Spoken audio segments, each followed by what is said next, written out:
इस टाइम पे confusion students को लेकर चल रहा है, वो चल रहा है कि रिजल्ट कब आने वाला है हमारा, कि रिजल्ट का कुछ जो है ये एमपी हाई कोर्ट का डिसीजन आ रहा है। एमपी में जो क्या हुआ है कि स्टूडेंट्स को जो है लाइट जाने की वजह से दिक्कत आई थी कुछ स्टूडेंट्स को, तो रिजल्ट पे उसका क्या इम्पैक्ट पड़ने वाला है, ये कन्फ्यूजन क्या हो रहा है स्टूडेंट्स को क्रिएट हो रहा है। तो उसके लिए मैं आपको बता दूं कि एनटीए की तरफ से और जो सुप्रीम कोर्ट है, वो हाई कोर्ट है एमपी का, उसकी तरफ से ये पूरी डिसीजन आ चुका है कि रिजल्ट जो है आपका नहीं रोका जाएगा।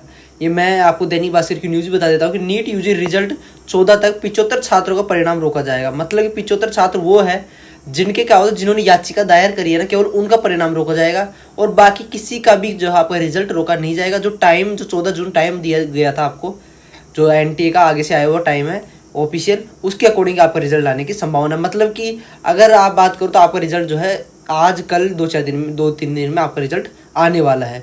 तो नीट यूजी को लेकर एमपी हाई कोर्ट की इंदौर बेंच में दायर लगभग 94 याचिकाओं पर सोमवार को सुनवाई हुई थी। इंदौर के सेंटर में परीक्षा देने वाले 75 कैंडिडेट्स ने शिकायत की थी कि 4 मई को आंधी तूफान और बिजली जाने के कारण उनका पेपर बिगड़ गया। कोर्ट ने कहा कि इन 75 जो कैंडिडेट्स हैं जिन्होंने याचिका दायर करी है, उनको छोड़कर बाकी सभी के रिजल्ट जारी कर सकते हैं। कोर्ट ने मौखिक रूप से निर्देश दिया कि केवल याचिकाकर्ता 75 छात्रों का ही रिजल्ट रोका जाए। बाकी का रिजल्ट जो तय शेड्यूल है 14 जून, उससे पहले ही या फिर उस 14 जून तक आपका रिजल्ट डिक्लेयर किया जाए। एनटीए 14 जून तक एग्जाम रिजल्ट जारी कर सकता है। कोर्ट ने कहा कि इस मामले की अंतिम सुनवाई 26 जून के बाद होगी। मतलब कि 26 जून है, उसके बाद में होगी। मतलब जो आपके 75 छात्रों के अगर उनकी रिजल्ट रोका जाता है तो उनका डिसीजन 26 जून के बाद में आपको दिया जाएगा। अगर 26 जून के बाद में उनका जब रिजल्ट आता है तो मतलब कि आपका रिवाइज रिजल्ट तो होने वाला है, क्योंकि रिवाइज रिजल्ट इसलिए होगा क्योंकि उनकी रैंक आएगी और वह रैंक जो है थोड़ी मैटर करेगी, सीधी सी बात है। तो इसलिए उनका जो है उसके बाद में उसी पर 24 जून के बाद होगी और उसी पर अंतिम निर्णय लिया जाएगा। इस फैसले का असर रोके गए 75 छात्रों के रिजल्ट में पड़ेगा और मेरिट लिस्ट में बदलाव भी संभव है, क्योंकि रैंक में तो डिफरेंस आपका आएगा। दरअसल एग्जाम के दिन इंदौर के कई सेंटरों में बिजली चली गई थी, जिससे कई कैंडिडेट सवाल भी पढ़ भी नहीं पाए। ओके, ये आपकी जो मेन दिक्कत थी। इसका कुछ नहीं है, बार बार यही न्यूज क्या है आती जा रही है। जो अभ्यर्थी कोर्ट पहुंचे उन्हें छोड़कर बाकी के रिजल्ट जारी होंगे। कोर्ट 26 जून के बाद में करेगा अंतिम सुनवाई। यही बात इसके अंदर भी बताई गई है कि आपका रिजल्ट जो है अभी थोड़े दिन में आने वाला है। जो हाई कोर्ट ने, एमपी हाई कोर्ट ने, उसने पूरा डिसीजन दे दिया है कि रिजल्ट जो केवल याचिका करता स्टूडेंट्स है उनका ही रिजल्ट रोका जाए, बाकी सबका जो है रिजल्ट टाइम पे क्या करके डिक्लेयर कर दिया जाए। ओके, अब मैं बात करूँ, अगर मेरे पेड काउंसलिंग प्रोग्राम अगर आपके अच्छे मार्क्स आ रहे हैं, कट ऑफ के अंदर मार्क्स आ रहे हैं और या फिर आप क्वालिफाई हो, कहीं किसी की भी काउंसलिंग आप करवाना चाहते हो, BAMS, BDS, MBBS, BSc nursing, veterinary या फिर MBBS अब्रोड, इन सब की काउंसलिंग हमारी ओनली 999 में हो रही है। MBBS अब्रोड की अलग से फीस है।